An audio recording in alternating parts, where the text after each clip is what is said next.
ఏం చెప్తారు మీ తమ్ముడికి మంత్రిగా పదవి వచ్చింది. గతంలోనే ఏ పార్టీలో ఉంటే ఆ పార్టీ నేతలతోని గొడవలు పెట్టుకుంటారని చెప్పేసి ఒకటి ఆరోపణ ఉంది మీ తమ్ముడికి సంబంధించి. ఇప్పుడు మరి పార్టీలో మంత్రి పదవి వచ్చింది. అందరిని కలుపుకోపోతారా లేకపోతే ఇట్లనే ఉంటుందా? ఇప్పుడు నేను ఎల్లప్పుడూ ఎవరికైనా కానీ రాజకీయాల్లో నేను సజెస్ట్ చేసింది ఏంటంటే there are never any enemies or friends in politics అండి. మానవత్వ మైండ్ సెట్తోనే ముంగట పోవాలి. మానవత్వ మైండ్ సెట్ అంటే నా దృష్టిలో యూ నీడ్ టు వర్క్. ఏది మనకు అవసరం ఇంపార్టెంట్ అనిపిస్తుందో ప్రజలకు సేవ చేసేది ఏ కార్యక్రమాలు ఉన్నా కానీ దాంట్లో 1% కూడా ఎవరితో కాంప్రమైజ్ కావద్దు. కాంప్రమైజ్ అయ్యే నేచర్ పెట్టుకున్న తర్వాత రాజకీయంలో కంపల్సరీగా ఆ నేచర్తోనే ముంగట పోవాలి. ఇక మా తమ్ముని attitude he has to be more positive. ఎంత నెగటివ్ అసలు ఆలోచనలు రావద్దు. ఒక వ్యక్తిగతంగా ఏ వ్యక్తి మీద కూడా ద్వేషము, కోపము అసలు ఆలోచనలు ఎప్పుడు ఉండొద్దు. ఎందుకంటే నాకు మా నాన్నగారు దగ్గర 45 ఏళ్ళ ఎక్స్పీరియన్స్ ఇచ్చిన తర్వాత నాకున్న ఎక్స్పీరియన్స్తో నేను సజెస్ట్ చేస్తున్నా.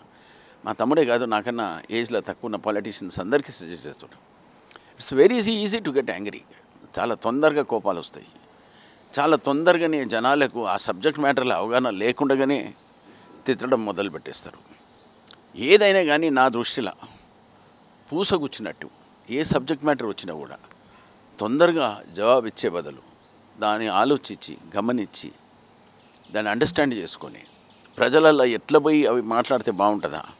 ఎందుకంటే వర్డ్ ఆఫ్ మౌత్ అనేది చాలా ఇంపార్టెంట్. ఇప్పుడు ఎవరైనా కానీ మా పెద్దలు ముఖ్యమంత్రి గారు రేవంత్ రెడ్డి గారు తీసుకొని ఆయన వర్డ్ ఆఫ్ మౌత్ కింద ఉన్న ఆర్థిక పరిస్థితి తెలంగాణ గవర్నమెంట్ గురించి ఆయన చెప్పే ప్రజెంటేషన్ని దాన్ని ప్రజలందరూ దాన్ని నమ్మకస్తుగా తీసుకెళ్లాలని నా మనవి ఒకటి. రెండవది, ఏ సమస్య అయినా కానీ it's very easy to propagate. It's very difficult to send social media presentation. నేను ప్రజలకు అందే అప్పీల్ చేస్తున్నా. రియాలిటీ కింద గ్రౌండ్ లెవెల్ రియాలిటీని అడ్రస్ చేసుకుంటే అస్సలు ఏం గొడవలు రావండి. కానీ ప్రాబ్లం వచ్చేదే జిఎల్ఆర్లో. ఈ జిఎల్ఆర్లో ఏమైపోతుంది అంటే జనాలకు ఒక అరెగెన్స్, ఒక పట్టుదల, నేను ఇది చేయగలుగుతా, నాకు అంత కెపాసిటీ ఉంది, నాకు పవర్ ఉంది. Once the power is under your control, నేను అండర్ యువర్ కంట్రోల్ అంటే మనం గ్రౌండ్ లెవెల్లో ప్రజలతో పాటు మనం ఎలా వాళ్ళతో బిహేవ్ చేస్తే వాళ్ళతోని రూపాయి కూడా కోపం రాకుండా, పొగర్తనం చూపించకుండా, that's very very important. I always appeal to all the people who are in power, please don't show your arrogance. Your arrogance has got no value. The value is there when you work.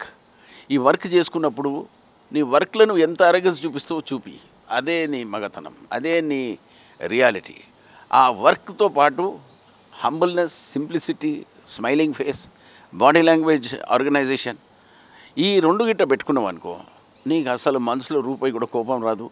You will be a very very simple individual. Behave like my great earlier leader Pranab Mukherjee garu, Manmohan Singh garu, Rajiv Gandhi garu, Srimati Indira Gandhi garu, వాళ్ళందరితో పాటు మా నాన్నగారికి ఉన్న దగ్గర సంబంధాలతో నేను స్వయంగా సంజయ్ గాంధీ గారిని కూడా కలిసినప్పుడు, రాజీవ్ గాంధీ గారితో కలిసినప్పుడు ఇచ్చిన వాళ్ళ గైడ్లైన్స్, వాళ్ళ ముఖాలల్లో ఆ ఫేసు, ఆ టాకింగ్ పవరు, ఆ smile, I only wish people understand this. అది గిట్ట అర్థం చేసుకుంటే ఎవరన్నా సక్సెస్ అవుతారు. అందుకోసం వాళ్ళంత పెద్ద లీడర్లు అయినాక మా నాన్నగారు తీసుకున్న ప్రతి ఒక్క కార్యక్రమాన్ని నేనైనా కానీ I'm advising my brother also that ఆయన కూడా మా నాయన లెక్క పీస్ఫుల్గా పనిచేసుకుంటే బాగుంటుంది. గడ్డం ఫ్యామిలీకి మొదటి నుంచి మంత్రి పదవి వస్తే మళ్ళీ జిల్లాల్లో ఆధిపత్యం చెలాయిస్తారు అని చెప్పేసి మీ ఫ్యామిలీకి రాకుండా ఉండడానికి చాలామంది ట్రై చేశారు. ఇప్పుడు ఒక పదవి వచ్చింది, ఏం చెప్తారు మరి వాళ్ళందరికీ? ఇక ఆధిపత్యము అదేది అనేది ఉట్టి మైండ్ సెట్ అండి. Work is worship. మాకు ఒక వ్యక్తిగతంగా ఒక వ్యక్తి మీద ద్వేషము, ఆలోచన, రివెంజు, అసలు ఆలోచనలు ఎప్పుడు మాకు రాలా. అది ఎవరికి ఉన్నది వాళ్ళ మనసులో ఉన్న వాళ్ళకి చేసుకుంటారు, కానీ మా మనసులో ఎప్పుడు ఉండదు. ఇప్పుడు మా దగ్గర ద్వేషంగా కొంతమంది వచ్చి ఓర్లు తొరుగు చేస్తారు. మాకు లిటిల్ వాల్యూ ఫర్ ఇట్.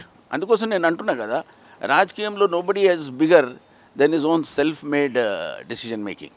ఆ సెల్ఫ్ మేడ్ డెసిషన్ ఎప్పుడు వస్తుంది? లోపల కల్మషం వద్దు. కల్మషం పెట్టుకున్నావు అనుకో, అది నీ హెడేక్, మా హెడేక్ కాదు. అచ్చా, మాకు ఇచ్చిన గైడ్లైన్స్ ఏంది?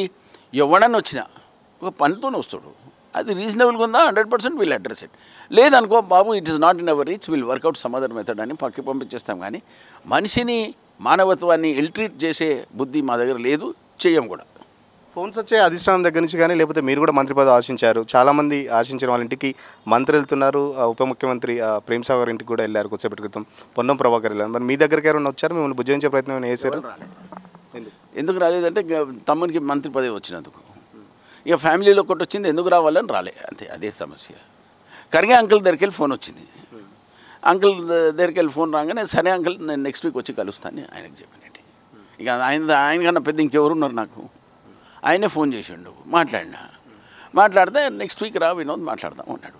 హ్యాపీయా ఫైనల్గా? అడిగి ఇప్పుడు కుటుంబంలో వచ్చిన తర్వాత హ్యాపీ లేకపోతే ఏంది, దొడ్డముఖం పెట్టుకుంటారా అంటే ఇక్కడ అది నేనే కాదు, నా జాగాలో ఎవరున్నా లోపల ఉన్న సెకండ్ టర్ము అందరు నా జూనియర్స్కి మంత్రి పదవి వచ్చిన తర్వాత నేను మనిషినే, నాకు ఆశ ఉంటుంది, నాకు ఎక్స్పెక్టేషన్ ఉంటుంది అని ఆ సమస్య గురించి కూడా ప్రత్యేకంగా నేను పెద్దలు కరిగే అంకుల్తో కూడా నేను చెప్పినట్టు మీరు కొంచెం ఓపిక పట్టండి, రండి ఫస్ట్ నెక్స్ట్ వీక్లో మాట్లాడదాము అన్నారు. ఐ సెడ్ ఓకే అంకుల్, మీరు ఎట్లా ఆదేశాలు ఇస్తే మేము అట్లా దాన్ని పాటిస్తున్నాం. ఇక వివేక్ ఇచ్చినందుకు we have to take it as a ఫ్యామిలీలో ఒక మంచి బోనస్ అనుకొని we should move forward. Call చేస్తున్నారా మీ ఫాలోవర్స్ కానీ మీ కార్యకర్తలు కానీ కాన్స్టిట్యున్సీ నుంచి ఎవరైనా కాల్ చేస్తున్నారా? ఏమంటున్నారు? మీకు రాలేని ఎవరైనా బాధపడుతున్నారా? ఎట్లా ఉంది కండిషన్? ఆటోమేటిక్ ఉంటుంది కదండి, యంగర్ జనరేషను, బ్లడ్ బాయిలింగ్ ఉంటుంది, ఆశ ఉంటుంది. సీనియర్ మోస్ట్ ఉన్నారు, సార్ మీకు రాలేదు, మాకు పర్సనల్గా ఇదైందని దగ్గర ఒక 50 మంది ఫోన్ చేసేప్పటిదాకా మా క్యాడరు సీనియర్లు అందరూ ఎక్స్పెక్ట్ చేసిర్రు. ఫ్యామిలీలో వచ్చినందుకు we have to compromise, that's how the situation is. ఫైనల్గా చెప్పండి, వివేక్ ఇప్పుడు అందరి ఎమ్మెల్యేలతో కలుపుకొని పనిచేస్తాడా, లేకపోతే గతంలో ఉన్నట్టు కొంతమందిని కొన్ని వర్గ రాజకీయాలు చేస్తాడని ఒక కామెంట్ కూడా ఉంది తన మీద, అట్లాంటివి ఏమైనా చేస్తాడా?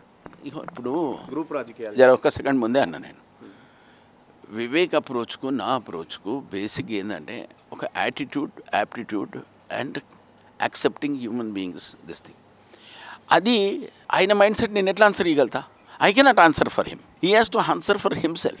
How he is going to approach, how he is going to meet the people, ఎట్లా జనాలతో మాట్లాడతాడు, ఎట్లా జనాలను దగ్గరకు ఉంచుకుంటాడు, ఎట్లా ఇది చేస్తాడు. ఇప్పుడున్న ఆయన మనసులో ఉన్న యాటిట్యూడ్ని కొంచెం ఆయన he should try to see how he can compromise with everybody. అందరినీ కలుపుకొని పోతే నా సలహా ఏంటంటే జనాలకు నీకు పేరు మంచిగా వస్తుందని నా సజెషను. ఎందుకంటే నాన్నగారు ఎప్పుడు ఎల్లప్పుడూ పెద్దపల్లి కూడా 7 సార్లు గెలిచిండంటే ఎంతమందితో కాంప్రమైజ్ అయ్యాడని బతికిండు.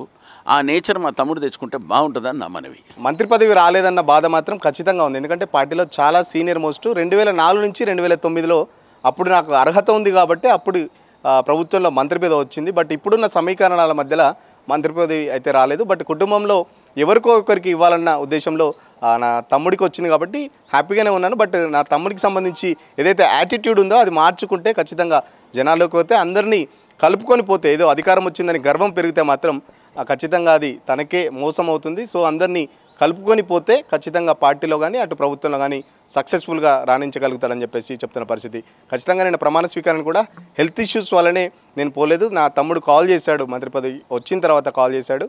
ఈరోజు ఢిల్లీ వెళ్ళాడు, వచ్చిన తర్వాత మళ్ళీ కలుస్తా అని చెప్పేసి మెసేజ్ అయితే చేశాడని చెప్పేసి చెప్తున్న పరిస్థితి.